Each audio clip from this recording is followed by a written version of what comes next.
Welcome to the Funnel Reboot Podcast with your host, Glenn Schmeltzley. Let's get into today's show. Hey, Glenn here. Welcome to Funnel Reboot. Today, we're going to hack our way to mastering Google Analytics 4. Let's get straight into it. GA4 is now our de facto analytics tool. And regardless of how familiar we were with the previous tool, GA4 is here to stay. So we may as well get good at using it. I've got just the person to make the transition relatively painful for us. And her origin story will probably sound familiar to a lot of marketers. Her love for analytics was a happy accident after she worked in marketing at a company with an unscrupulous sales director.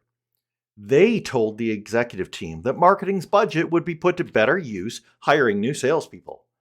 But beyond having a warm, fuzzy feeling in one's tummy, it wasn't clear how marketing's impact could be articulated in the way that those executives talked.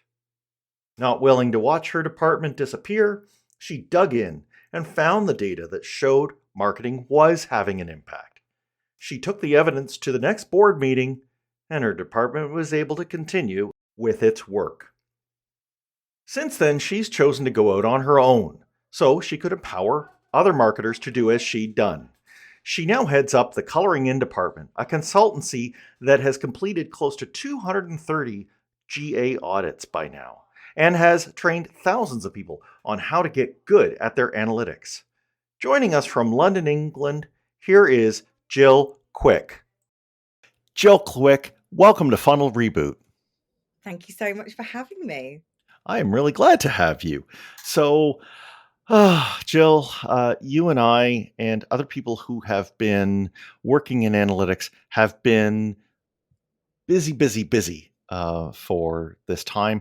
We're recording mid-2023, and we have been working through what I can say is the largest analytics transition that website owners and marketers have been ever handed in recent memory. So how has it been for you? What has this transition been like to the brave new world of GA4?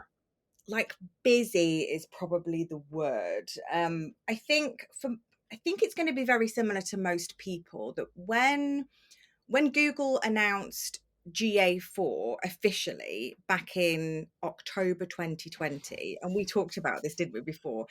2020 was a year, I mean, it was just the worst time that you could possibly launch something. My first response was, not now, Google, read the room. I'm homeschooling my kids. I'm avoiding the plague. I'm just leave me be. Right. And then I had clients where we were doing universal analytics reviews. So they were like, do you know what, Jill, whilst we're doing this, why don't we do the parallel GA4 thing? But most people, I think, from speaking to clients and from speaking at events and conferences, a lot of people in that early launch, despite Google's emails and messaging, they kind of just left it. They were like, Google's not really going to make the change. They're not going to have a hard deadline. And then when it happened, a little bit of panic set in. So when they announced in March 2022, the sunset date, I immediately got phone calls from people going, oh, okay, like maybe this is something on the to-do list that we need to bring up a little bit. And the thing that I find almost a little bit frustrating, I think is the word I'll use, with the communications from Google is the transition is not as easy as they point out. And I've got my little analogy that I use to kind of explain how this goes. So humor me for repeating this story. So I like to use a story where I describe analytics as a mode of transportation. And if that was the case, then the first version that we got in 2005 would have been a bicycle. You and I are old enough to remember those hit counters we used to have. So For we sure. thought absolutely fantastic. And it was a runaway success for Google. They gave us an update and an upgrade in the second version with classic analytics. And that was like taking the bike away and giving you a little moped, a little scooter, Yep. which was great because we're like, we don't have to pedal as hard, we get more data. And then we got the third version, which is Universal Analytics, and that was around about 2011. And that was like getting a car. Okay. Right.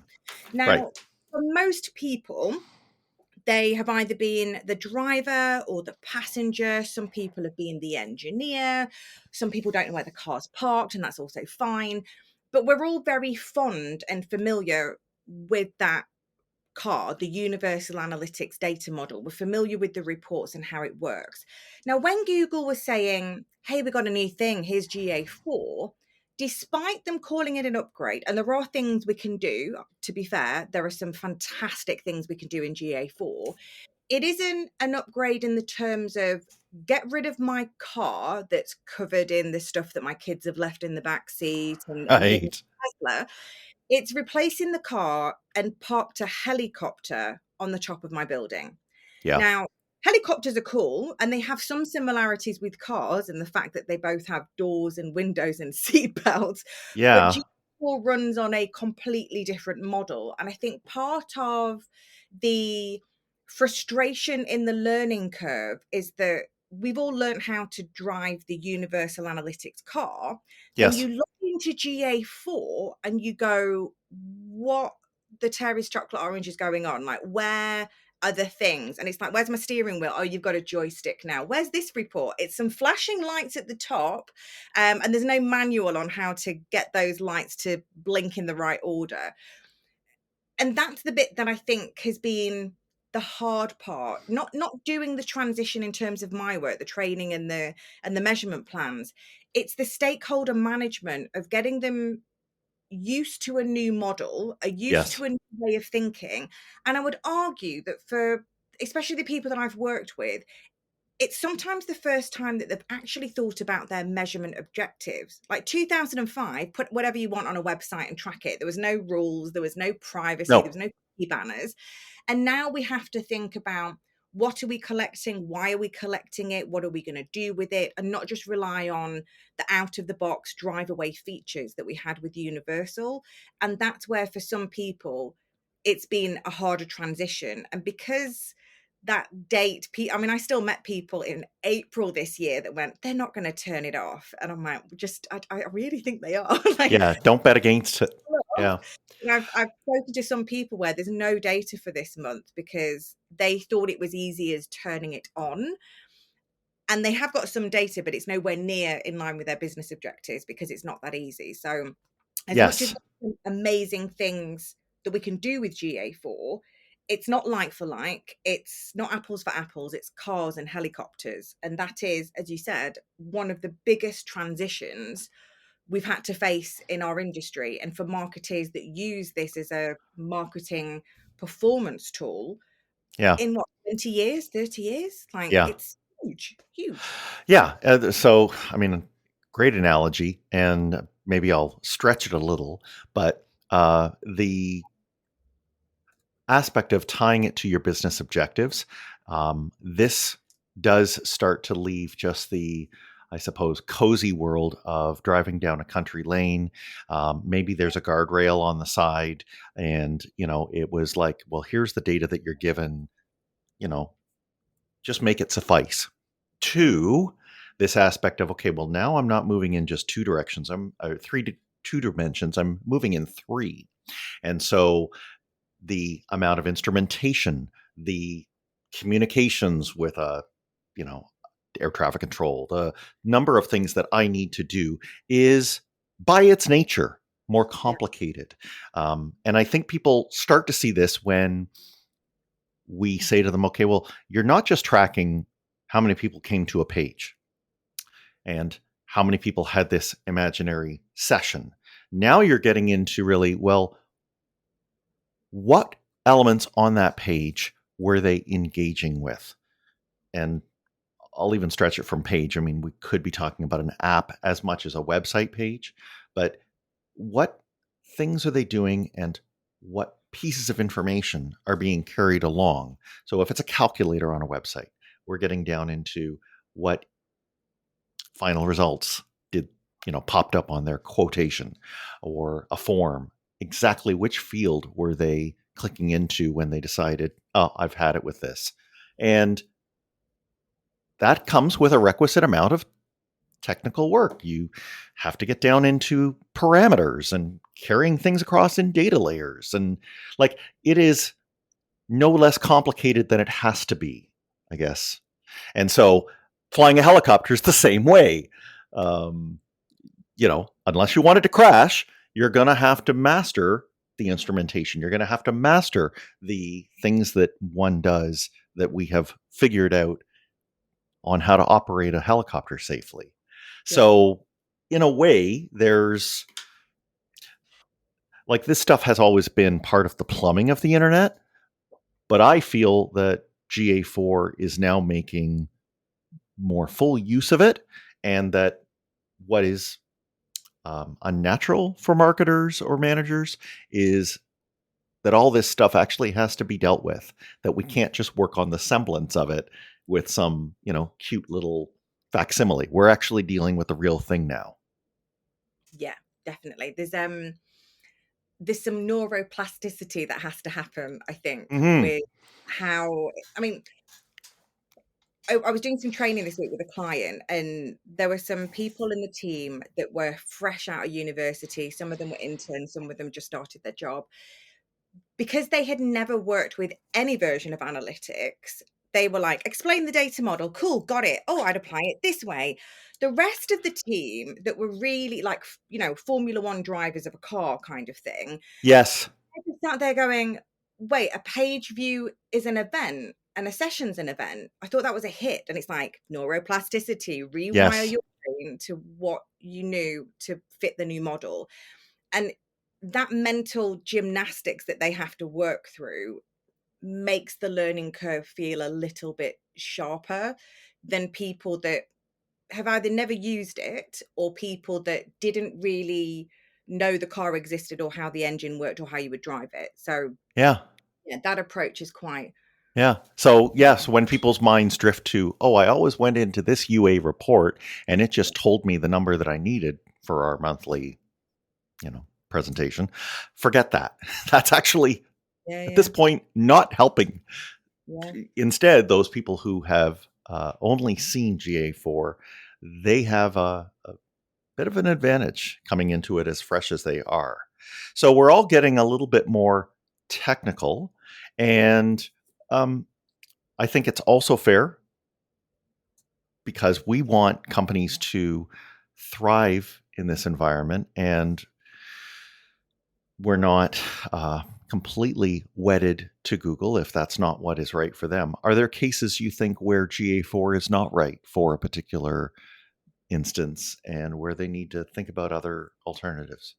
That is a really good question. So I would say when you get to understand what you get with GA4 out of the box. So there are essentially 4 different types of categories of events. We've got a bundle of automatically collected events, which are things like the page location, which is the full URL, and user engagement. The enhanced measurement are the events that come with the data stream. So that's going to track things like if you've got file downloads, if people have got content, YouTube embedded videos, because Google loves a Google product. There's a really blandly named event called Click, which tracks all outbound link clicks, which also includes telephone numbers, mail to email addresses, that kind of thing. Yep. And then you've got your page view events and did they scroll to 90% of the page, that kind of thing. After that, you've got the recommended and custom events. Recommended are for things like generate leads or purchase events for e-commerce, and custom, anything that doesn't fit into the previous 3. So if Google didn't give a list, it doesn't come out of the helicopter box, it would be custom. So something like interacting with a live chat or booking an appointment through a Calendly integration, something like that. So when I talk to clients and I say, okay, like how big is the business and what do you do with the data? Like, do you use the data that you've got? What's your current data sources? Which could be, oh, we've had UA reports, or it could be we've never really looked at it, but we look at Facebook and we look at Wix or something because they've got some analytics as well now. And then I ask them, how are they currently reporting on their marketing performance? So is it I want to say Data Studio, and it's, let's say, mental gymnastics, Looker, because I keep Looker renaming it. Studio, of course. Looker Studio, a PowerPoint presentation, an Excel document, Power BI, Tableau, like what are you using from those data sources? Then I ask them, are you ready to invest in the data quality of your data collection? Because doing this takes time and money. It's either somebody that you're paying a salary for is sitting behind a desk and working on this nonstop for a few weeks, or you're hiring an agency, or you're getting a consultant. It's how much do you care about the quality of the data and what you're going to be using it for? When I get people that say, we're quite a small business, we're not really investing that much in marketing, we kind of clobber together a couple of different reports, and we just want to know that the till's ringing, the phone's ringing, that kind of thing. I think GA4 is quite a big jump for them, because they're probably not ready to take some of the features and learn how to use it, because they're just not there yet on their journey. When I start to speak to people that are saying, well, yes, we have a couple of team members, we're spending money on email and SEO and PPC and CRO, we're starting to get into the capabilities then that you need a data collection tool that's going to help you understand, how do people find your website? What do they do? Do they convert? Am I in a job? And that's where that investment comes in, where if they start to say, well, we don't really want to spend any money, I've got like $1,000 budget, it's only going to stretch so far. You get what you put out of it. And going back to those 4 different categories, for Right. some brands, depending on how they use the data and how they're reporting, you can still get some pretty good things out of GA4. And I'll give you an example from one business that was not as advanced as some others, but they were still kind of getting into it and looking to grow. They were taking advantage of the ability to create an event from an event within the user interface, because they had some destination goals, which for technical reasons, I'd love a generate lead event, but resources, right? So we said, well, the next best thing then is, did they reach your thank you pages? Did they click on the click event for the telephone number, for the email address? Are they downloading your brochures? Do they watch the videos? We could build reports in the exploration area. And I personally, I flipping love a scatter plot. They reduce cognitive load, make it really easy to see what's happening. So the team could very quickly, with a little bit of investment, understand what's happening on the site and grab that data really quickly. They weren't ready though for the next layer. And they even said that to me. They said, Jill, we would love to do the predictive, that we're not there yet. Like, you could tell us all of this, but I'm Right. doing jobs at the Just moment. goes over our head. Yeah. Capacity in terms of the time in my diary to do the job that I've got to do. At some point, though, we know it's available and we'll grow to it. For people that are a little bit below that level, they're the ones that, I mean, I said this to you when we had a chat a while ago. I think that around about 10 million UA accounts will not move over to GA4 or use GA4, because it's too much for them in terms of the time and the learning. They will go to Wix, and, you know, if they've got a site Right. with So whatever their CMS has, or yeah. data, go to Search Console and kind of, you know, lick their finger and stick it in the air and go, the wind's going in this direction. Here's where we should put our money. Or would you also admit they will be sitting on that auto-created property that GA4 gave them, which is probably broken or just tells the absolute, highest of levels of, yes, here's how many people you had, and they'll content themselves with that. Yeah. So first off, I want to mention, just for a few people who were listening to you talk about events, the importance, of course, of that is that a conversion, which is something we do care about, something that UA called a goal, a conversion is built out of an event. You deputize it, or you christen it as a conversion. But so that's why it matters. The other thing, though, that you were saying there is, you won't outgrow GA4. It can definitely handle any of those events, all of that complexity. But it's kind of paradoxical, isn't it? Because when we think about a SaaS product, we have been conditioned to thinking that a free product is the simple product and a complex product is one that is charged for. Now, I'm leaving outside of this the 360 because we're speaking to small and mid-sized businesses. That's frankly just too huge for them to even consider. But I do find it interesting that, here we have what some might think is a very common tool, a free tool, but it's not a simple tool, right? So that's I find that a little bit of a Wow, conundrum. what you want to track. And this is for any analytic software, right? Like if you were going to move over to Matomo or Piwik or whatever you want to go to, they're not out of the box either. Like you still have to think, well, what are you tracking and what are you going to call it? And how are you going to link that to those performance reports? And how are you going to use that data? Because I've always got a little bee in my bonnet when people track stuff for the sake of it and then they don't use the data. And I'm like, what a waste. Like, don't do that. Like track the data and do something professional with it. So I think whatever is going on your site, and my methodology of this has been to just start with the home page and then move over to what I call the money pages, which are whatever the pages are that you want somebody to do something. So that could be donate, fill a form out, watch a video, give me your money, like whatever it is that you want them to do. And then you work out of all those actions, what event fires. Is it an auto enhanced, recommended, or custom? And then you've got a kind of to-do list for it.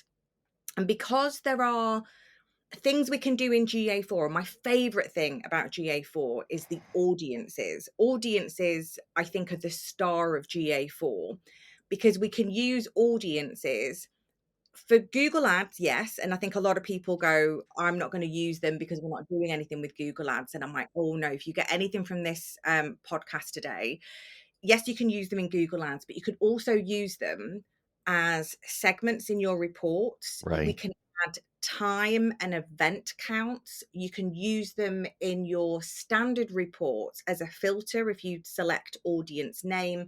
And I'll give you an example of like a SaaS client because you mentioned SaaS for it. We had worked with a client that said, Jill, we've had some people that we know, and this is the thing I love about analytics, it backs up sometimes a gut feeling that you have, and you would love some data to back it up, right? But you haven't got the data.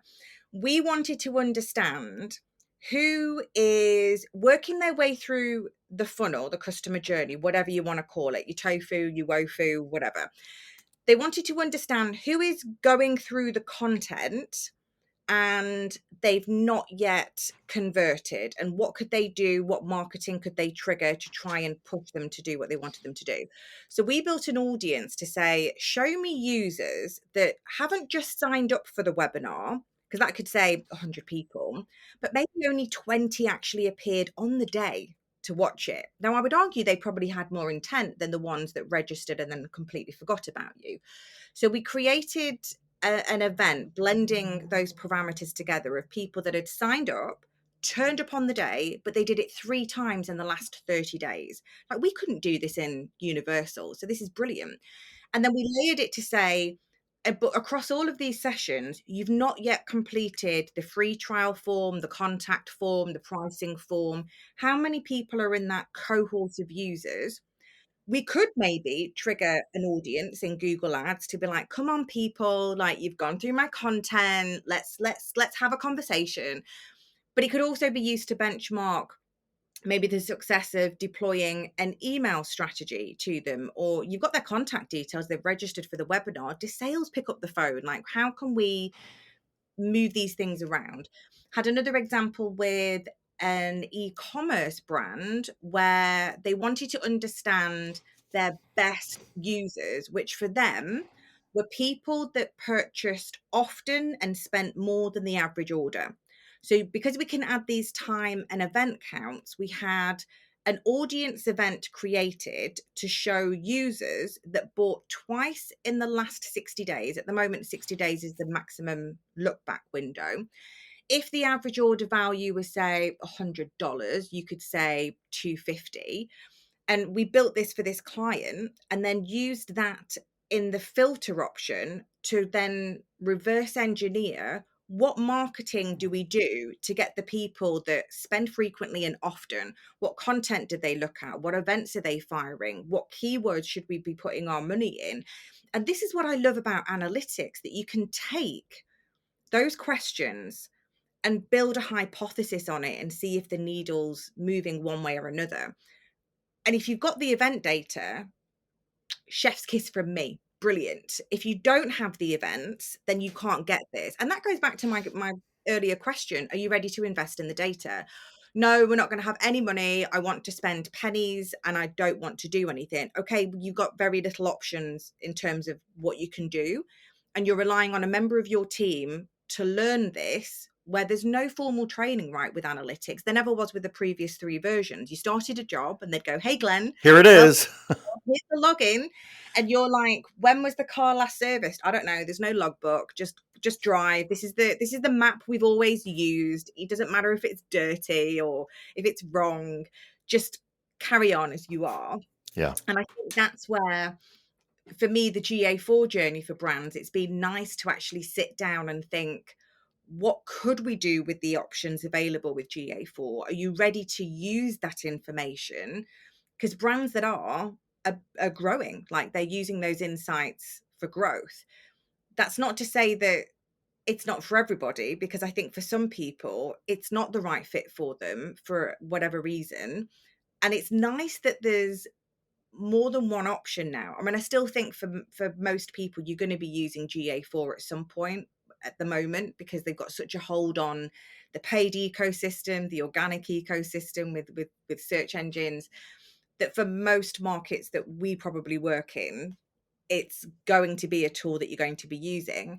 But I do like that there is a market now for alternatives, and I welcome them to come in and also show off what they can do with some of these platforms and what other fancy gadgets and gizmos they've got as well, because that's going to make the space more innovative. If you get more competition, if you get Yeah. somebody that monetizes it, Yeah. that doesn't happen. So Right. Well, for me, it seems embedded in this.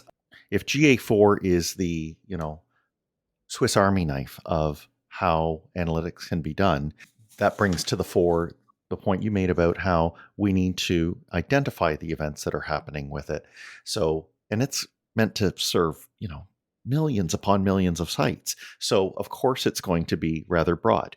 But if a competitor, at least within the niche that your business is, serves that kind of web property well, then maybe that's right for you. It's the same logic, but we have to, in any and all cases, tie what the tool is doing to what our business needs, and that's there. And I will just point out that neuroplasticity that you're talking about. I think our listeners just caught you doing it because you were flipping between what events we want to track, and then we automatically were able to say, well, who was doing those events? Now I just want that subset, and I want to start seeing them as a filter. So again, it's I know the word is lofty, but it's like there's a calling that has been, given to us marketers, and it's now up to us to decide if we're going to follow that calling and come along with the type of kind of capital M marketing, the what are the broad objectives here, and how now do I get this very technical thing to suit our broad objectives? I want to jump into a little bit more on some of the data, maybe some of the privacy aspects. But before we do that, Jill, we're going to take a really quick break. We are now putting Funnel Reboot on another platform, on YouTube. So you can now get episodes as they come out by going to the Funnel Reboot channel on YouTube. So Jill, you were talking about how there is more data available. We also have this tool GA4, which I think some people who have been stuck in the legacy UA system, from their perspective, there may be areas where it has less information. So the two I'll quickly point out. Um, it isn't recent, but in the middle past, people were able to get IP addresses and host names off of things off of UA. Of course, that's not available anymore. We're now in a ecosystem of things like uh, Apple with their privacy. So mobile devices on Apple will not share any information like that. There's also some of the undergirding of UA was cookies, so we won't get some of that extra information. And then there's this thing in GA4 called sampling, and sometimes synthetic data that is sitting inside of what we're looking at. So how do we still have confidence when there are a few parts of this set of data that we were getting that we're not getting anymore? So I would start by saying that this is going to impact absolutely any measurement tool. Um, this isn't just a GA thing. This is an Adobe thing. This is a Piwik thing. This is a Matomo thing. This is in response to privacy and regulations, which I support. I do believe that, again, 15, 20 years ago, you could stalk people on the internet and do all sorts of dark arts in marketing. And quite rightly, people should have a choice in the data that they provide you, if they opt in or they do not opt in to your website cookies, if they give you permission to email them in your marketing, if you buy something from them, you should have a privacy policy and a data protection policy that you're not going to sell their information or allow your system to be hacked. Like, this is just the way that marketing and digital marketing has evolved over time. And I think that this is where the push for GA4 came about, because of the challenges of the previous versions of analytics being compliant with not just Europe, states in America, you're rolling this out. And I'd probably say, even if you didn't have to do it in a country, it's the nice thing to do to just be a grown up and be respectful of managing your customers' data and what you do with that information. So I do have a hard and fast rule that I don't work with people that try and cheat it. I'm not that sort of an analytics consultant. And for me, the way that Google's tried to adapt this with GA4, moving all of their servers over to European soil, yes, they truncate the last four digits of the IP address. And even Google Ads, if we think about how that's changed over time with the broad match and the exact match, and how you can't get into those nitty-gritty bits anymore, we are moving towards what I think is more interest and intent signals, rather than I would like to find the IP address of the person that came on this website and what they were looking at, and then go through another tool and find out the name of the company and then ring them. Yep. That's Yep. creepy, weird. So I think, I mean, it might work for people whose philosophy is they want to browbeat someone into becoming a customer, but, yeah, right? We're all customers too, so we know that that's not the way to go. we don't do that. So I think the way that they are moving towards privacy by introducing consent mode, which is another tab Aha! Thank you. Yes, I to thought you were going to bring that up. Google Tag Manager, which is aimed to help give you some machine learning advantages of users that maybe don't opt in. So you still kind of carry the weight of the person in the helicopter, but you can't see them, but you're Right. still knowing where to drive, that kind of thing. And the sampling thing, or the thresholding, I think is the word that they use, Yep. is the result of the reporting identity. Now, if you have activated Google Signals, which you need to do for any remarketing, and if you were using maybe user IDs or client IDs, that kind of thing, you can go into your admin settings and change it to device based. and that will remove the thresholding in the aggregate lifecycle data. So you would get to see absolutely everything.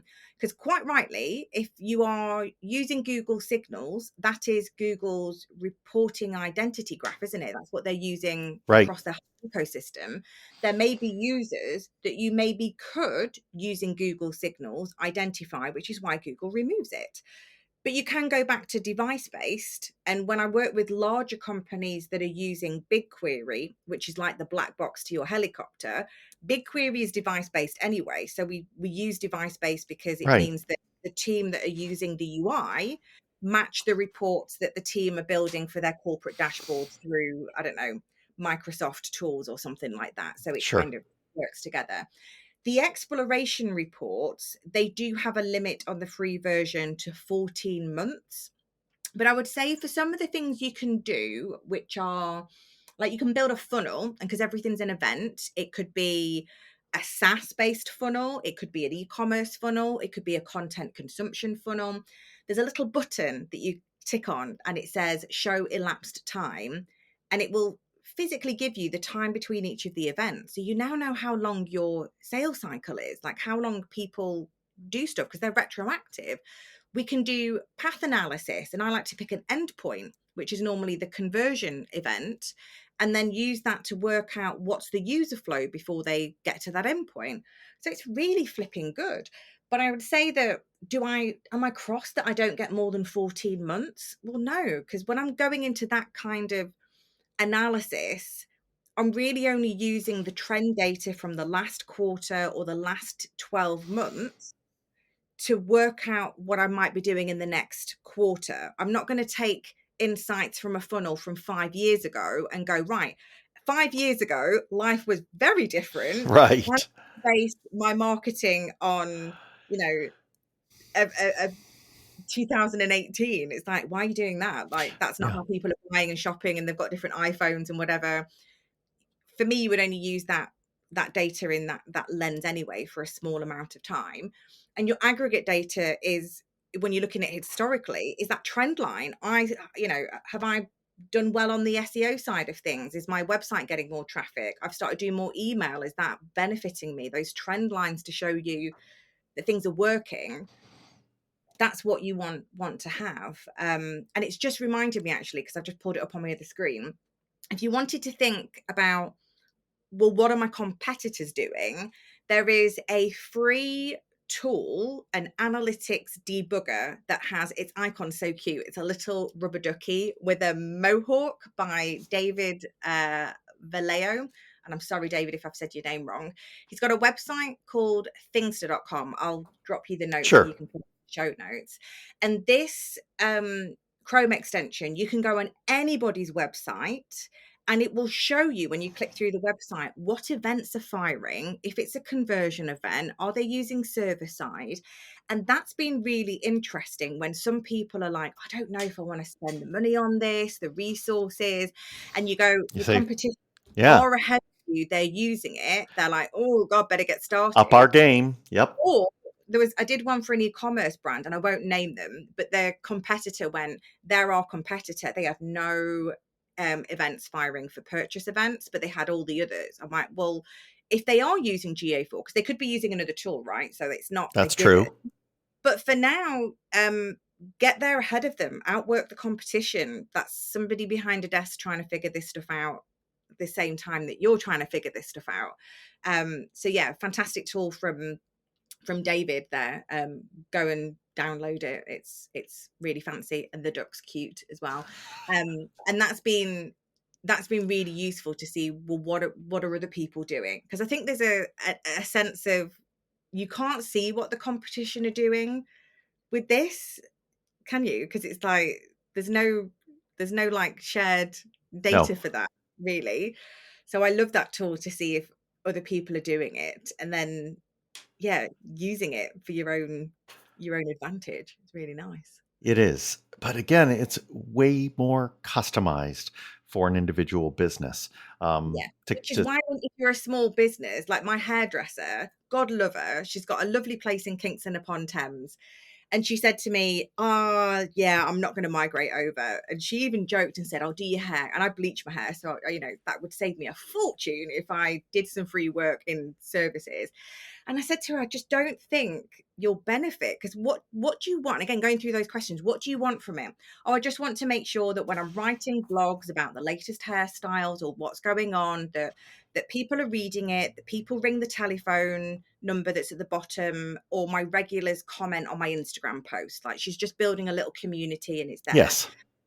And I'm like, oh, I mean, are you going to use all these other cool things like the audiences? And she's like, "No, I'm not." And she's not planning on growing. She doesn't want to be a chain. Now, if she Okay. was, Yep. then it's a case of, well, you want to lay the foundation so that growth is a good problem, right? When you start getting bigger and you need to do more things and you start looking Yep. for investment, and they're going to want these numbers, Glenn. Or that you future-proofed what you are building. Yeah. She, in her business, she's like, yeah. And I met another consultant a few weeks ago, and he's a one-man band, and he said, "I've taken it off because I don't actually do very much on my website. It's like a technical online business card, for better Yep. words. Like, Yep. he doesn't blog, he doesn't write anything. It's there so if people go, is this person a real person, or is he a charlatan? Like, does it match up? Does his LinkedIn profile?" Okay. But it doesn't have any other purpose. Yeah. There's no engagement. Now, And he's not activating that data, right? He's not saying, "You were here 2 weeks ago. You were interested in this. Here, I'm going to offer you my newsletter that's about that same thing." He's not doing anything. No. Checks Google Search Console to see if he ranks for the terms, and then, because he hasn't got the time or the resources, because he works full time, he's like, "I don't have the time and the money to do that." Whereas he would, and he said to me, when I was bored on a Friday, I would look at Universal and be like, "Oh, let's have a look and see what's going in with those pre-built reports." And then I said to him, "Did you ever do anything with the data?" And he went, "Nope, it was just nice to see that the lines went up, or if they went down, I'd go, well, I've still booked work." Like, it's not for him.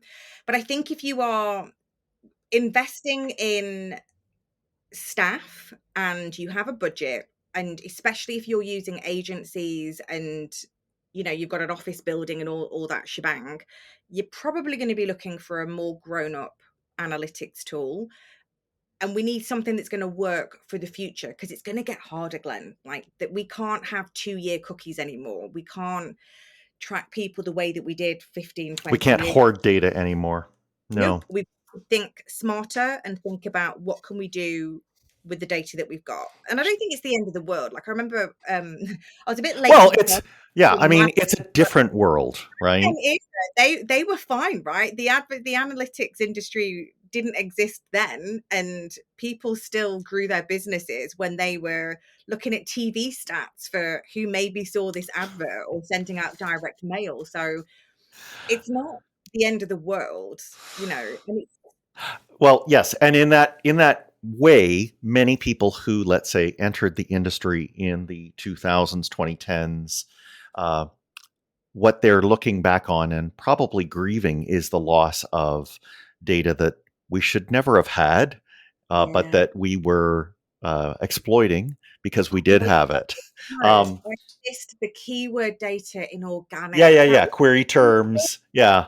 And then it just went to like not set, and then Google were really cheeky, weren't they? And went, "Oh, if you want the keyword, you can get it with Google Ads." And you're like, side eye, I see what you did there. Like, you're just wanting me to spend money on Google Ads to get the data.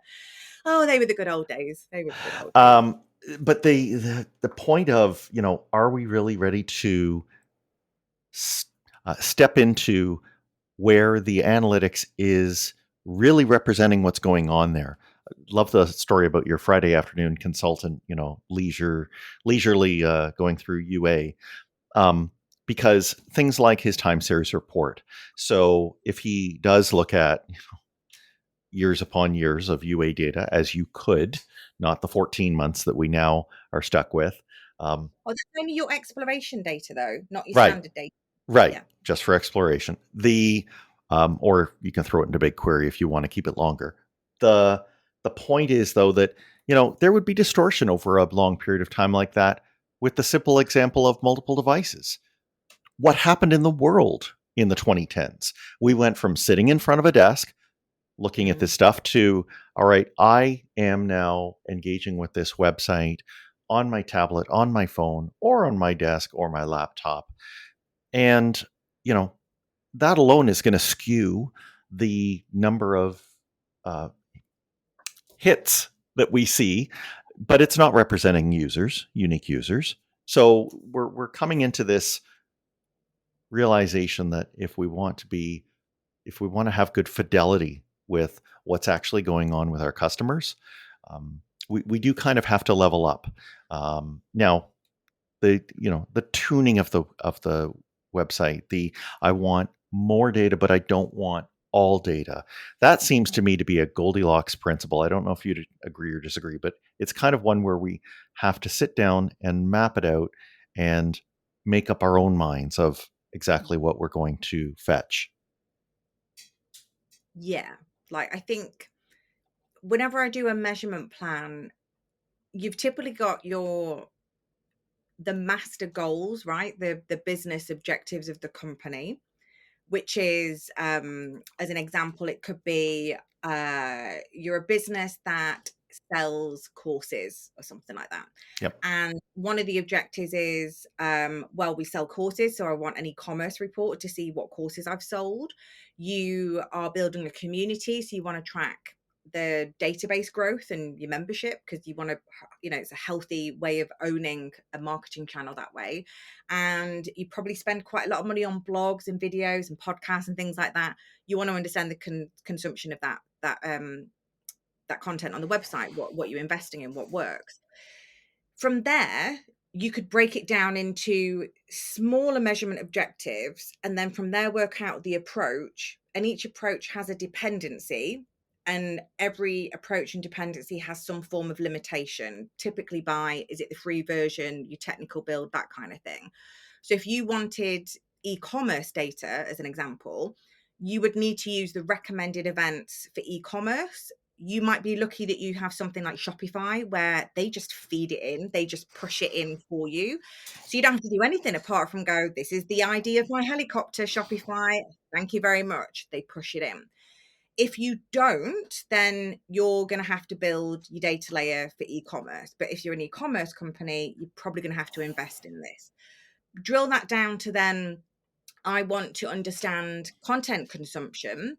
Well, that's probably the auto and enhanced events, right? File downloads, videos being played, click events, page views, scatter plots, that kind of thing, path analysis. We can get quite a lot out of what happens there if the team are going to be using it. And whenever I validate these measurement objectives, it's like I said, sometimes it's the first time the team have actually thought about the report that they're building, which then feeds into what's the point of the report? Like, who's getting it and what are you doing? Because ultimately, those reports, especially if you're reporting to somebody senior, one or maybe two people can actually make a decision, right? Like, here's your budget, here's your PO, here's the approval tick for your tactics for the next quarter. Do you have the data points to present that data story to justify what you're doing? And that's where you find the blind spots. And it goes back to the investment. So if they say to me, oh, we really want to understand if those videos are doing anything, and they're hosting them on Wistia, we would have to build a GTM event for that. Google doesn't play with other products in that sense. And if they say, well, I'm not going to let dev do that, or we're not going to let the agency do it for their fee or whatever, then you go, cool. There's a blind spot in the data. And as you know, from somebody who works with various forms of media, it takes a lot of time and energy to create video content and edit it and load it up. Like, does it do anything to the bottom line? You'll never know unless you track it properly. And if you are investing in those resources, you probably should invest in that, right? So I think out of all the tools that are available, going back to these measurement objectives, the question is, do those tools stack up to give you the answers for those measurement objectives? And I've had some people migrate to another provider, which I won't name because that's not fair. And then they've ended up coming back to GA4 because they've gone, yes, it was easier and it was like driving a car again, but missing X, Y, and Z, and actually we need these other features because we're growing, we're slipping back, it's getting hard at the moment, we need to be competitive. They've ended up going back into the GA4 ecosystem. But I've also met other people that were in the GA4 360 ecosystem that have gone over to Adobe, which is the same data model. Do you know what I mean? It's like, it's not, that is like a helicopter kind of approach there. And that's sometimes preference, isn't it? Of what tool do you like to use? We've all had favorite tools. I've definitely had favorite like email service providers as an example. So yeah. So I think we are in an era where we're going to have to think about what we're tracking and why, what tools are going to best serve it for how we're going to use it. And for some people, that's the first time they've ever had to do it, instead of just logging in and seeing the data, which I used to call, I can't remember if I used this phrase with you before. I mean, I did a lot of UA reviews. Never saw one that was right, Glenn. Absolutely never. Always found something wrong. And I refer to the reports as confabulations of data, the lies you tell yourself honestly, because you don't know what you don't know. So I'd see reports where in Universal Analytics, they didn't update the referral exclusions, which meant that some of their tech stack were getting all of the glory for the conversions over their true sources. People not removing the developing staging sites. So they think they're looking at their users and their sessions, but actually it was including fake users and fake sessions and fake conversions because it was their staging environment. Where they monkeyed around with it. Yeah. I could go on and on and on. There's loads of them. So I think the point is any previous versions of any analytics tool, if you just had the default settings and you never thought about what are you tracking, is it set up the right way, you probably had that confabulations of data with the reports you were looking at.